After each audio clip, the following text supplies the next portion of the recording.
Bonjour à toutes et à tous. Je suis Laetitia Barrault, coach de vie certifiée. Et aujourd'hui, je vais partager avec vous des solutions efficaces pour lutter contre les nouveaux facteurs de stress. Il va sans dire que la crise sanitaire dans laquelle nous évoluons depuis un an maintenant a considérablement changé le niveau général de stress, d'anxiété et de dépression. Bien évidemment, ici, je ne vous parle pas du stress occasionné simplement lorsque vous êtes face à une situation particulière et qui est la réaction physiologique qui vous permet de pouvoir avancer. Par exemple, le stress dans lequel vous vous trouvez avant de prendre la parole, par exemple. Cette situation de stress va vous permettre de pouvoir agir. Là, nous parlons vraiment du stress chronique qui s'installe sur le long terme et qui, lui, va être néfaste pour votre corps. Donc ce constat de stress, ambiant, un petit peu plus élevé et un petit peu plus, durable que ce que nous avions connu, est un constat qui a été mis en avant non seulement par une enquête de Santé publique France qui a été récemment, effectuée, mais c'est aussi un constat que vous pouvez faire vous-même au quotidien et que moi je fais également, lors de mes accompagnements. Il faut savoir que au démarrage, de mes accompagnements, il y a quelques années en arrière, la plupart des accompagnements pouvaient, se faire autour de 5-6 séances. Pour les mêmes thématiques, aujourd'hui, ces mêmes accompagnements vont durer un petit peu plus longtemps parce que nous avons un travail de fond un peu plus fort à faire. Donc c'est pourquoi je trouvais important de partager avec vous, des astuces qui vont vous permettre de gérer ça au quotidien. Alors bien sûr, c'est pas surprenant de retrouver cette situation de stress assez importante, ces derniers temps. Tout simplement parce que le stress va être généré par 4 critères principaux qui sont un faible contrôle des choses complètement imprévisibles, de la nouveauté et lorsque l'ego se sent menacé. Alors pour bien retenir ces critères, finalement, il vous suffit de retenir l'acronyme CINE pour contrôle faible, imprévisibilité, nouveauté et ego menacé. Ces 4 critères, nous les rencontrons bien évidemment en ce moment, encore plus fort que d'habitude et nous allons retrouver ces 4 critères importants dans les facteurs de stress, que nous connaissons déjà de manière un peu classique, mais aussi dans des nouveaux, facteurs de stress. Je vais vous montrer, une petite, présentation où je reprends justement les facteurs de stress et nous allons les décrypter dans quelques petites secondes.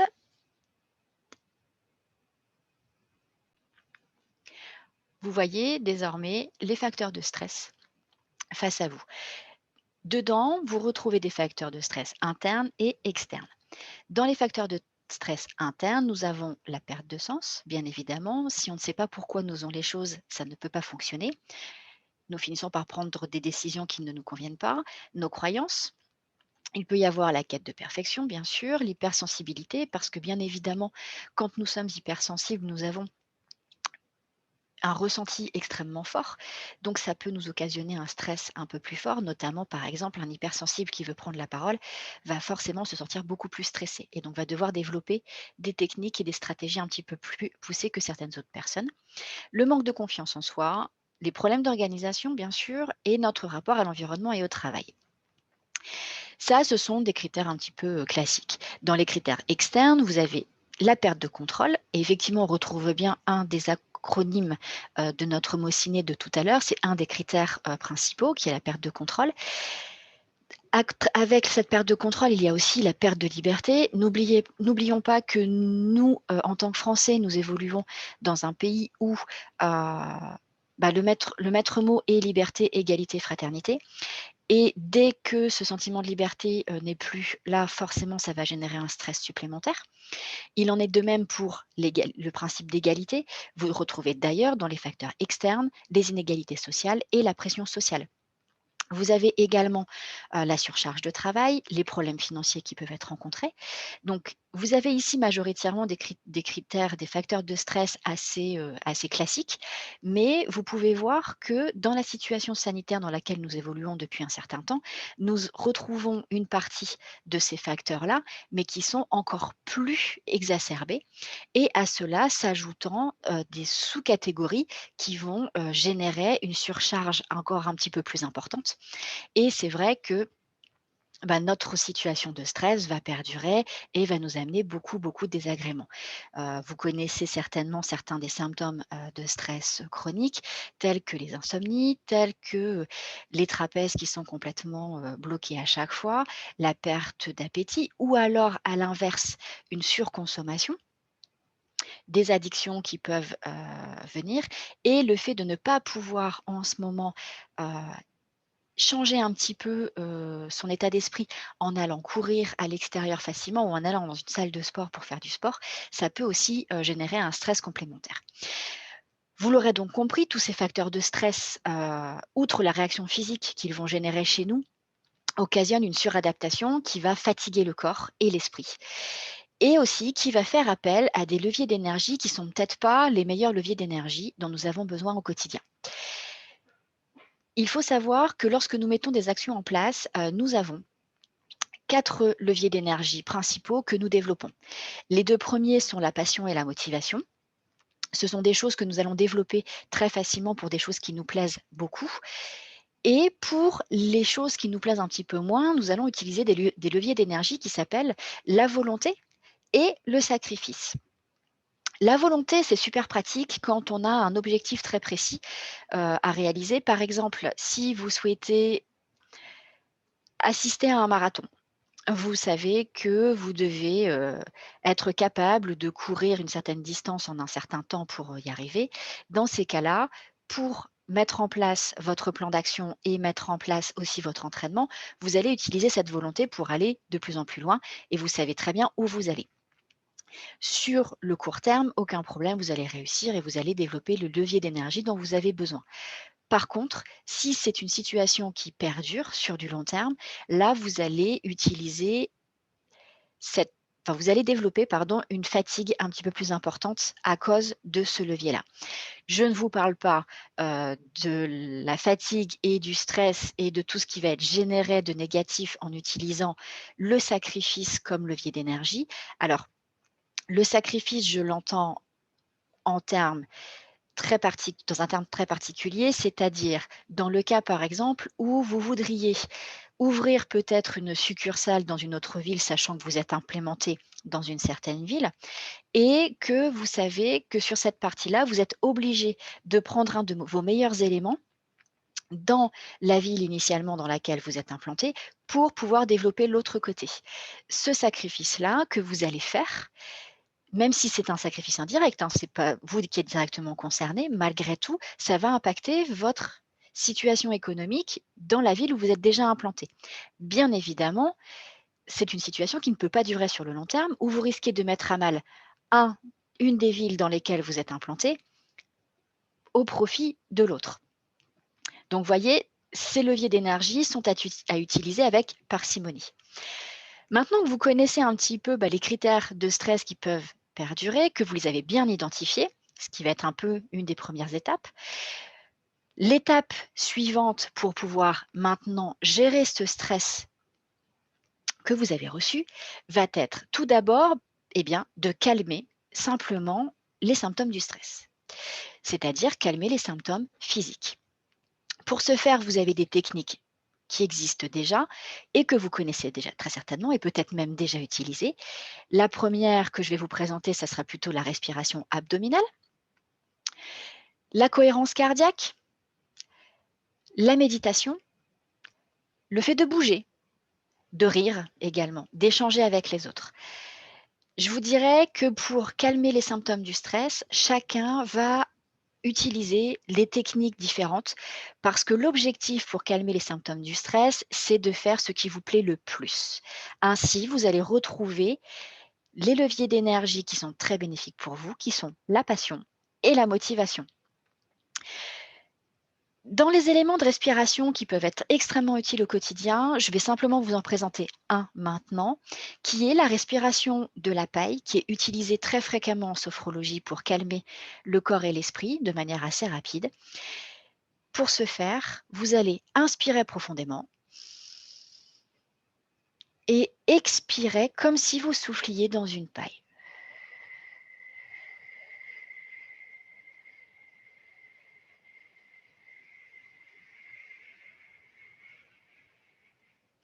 Vous voyez, vous allez inspirer un peu moins longtemps que vous n'allez expirer. Et le fait de faire comme si vous souffliez dans une paille vous oblige en fait à souffler tout doucement. Et si vous faites ça 4, 5 fois d'affilée, je peux vous assurer que vous allez ressentir tout de suite un bien-être.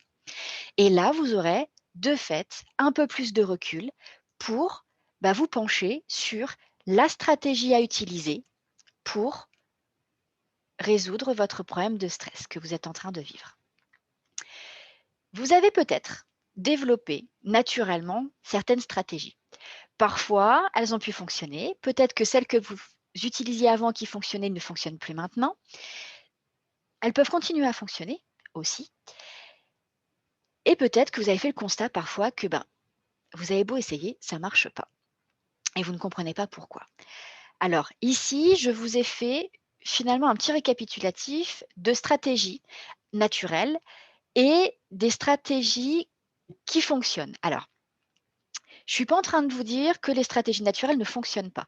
Parce que ce que je ne vous ai pas mis dans ce tableau-ci, c'est que toutes les stratégies que vous voyez là sont des stratégies naturelles, quand même.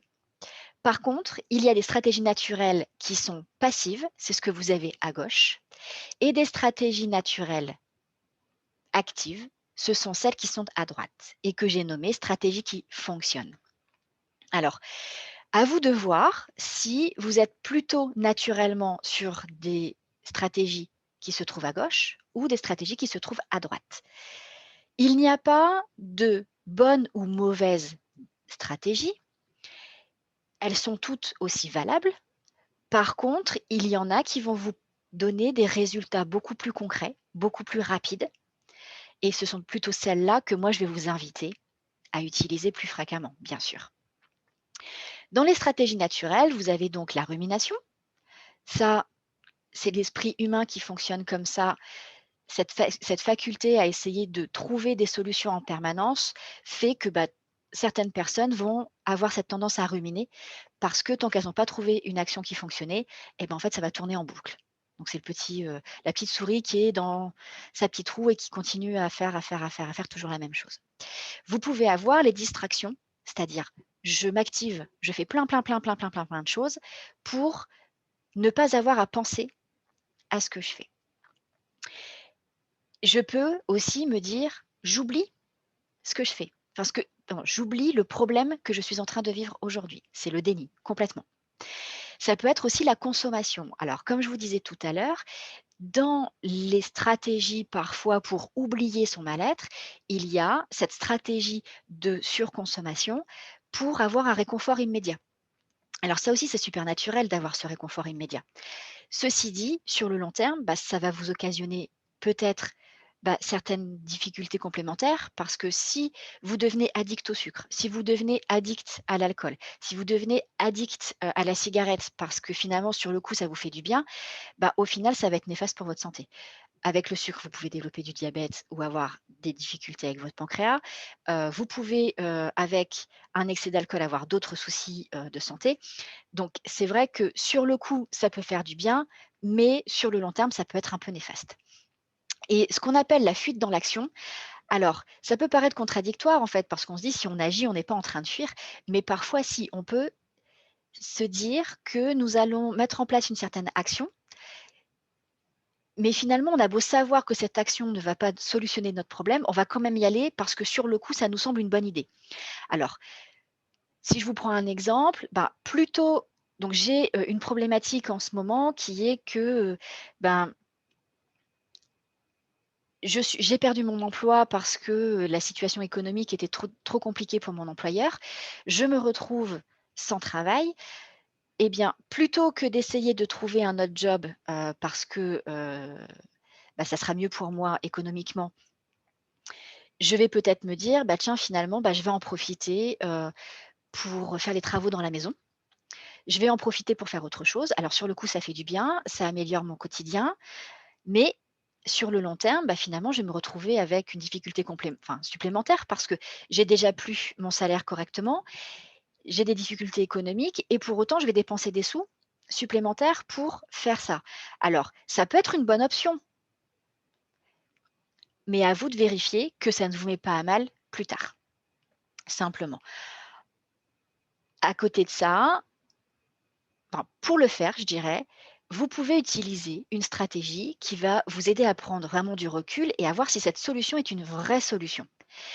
Et c'est ce que vous trouvez dans la partie tout en haut à droite du tableau, c'est la résolution de problèmes. Alors, la résolution de problèmes, bah, c'est une analyse toute simple, comme celle que je vous invitais à faire avec l'exemple d'avant. C'est dans ma situation là, en ce moment, je viens de perdre mon emploi. Donc là, bah, c'est clairement, j'ai identifié avec précision mon problème. Je génère plusieurs solutions, dont le pire scénario qui puisse m'arriver. Je mets vraiment tout à plat, de manière très précise. Et là, je vois finalement de quoi j'ai besoin pour chaque solution. Est-ce que les solutions auxquelles je pense sont vraiment réalistes et réalisables?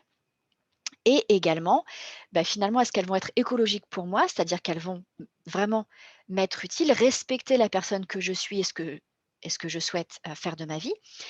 Et à ce moment-là, en fonction de ça, vous choisissez la solution vraiment réaliste qui correspond à votre besoin, qui répond à votre besoin complètement et vous appliquez la solution.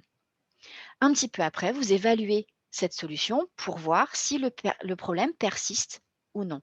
Si le problème ne persiste pas, alors vous pouvez continuer.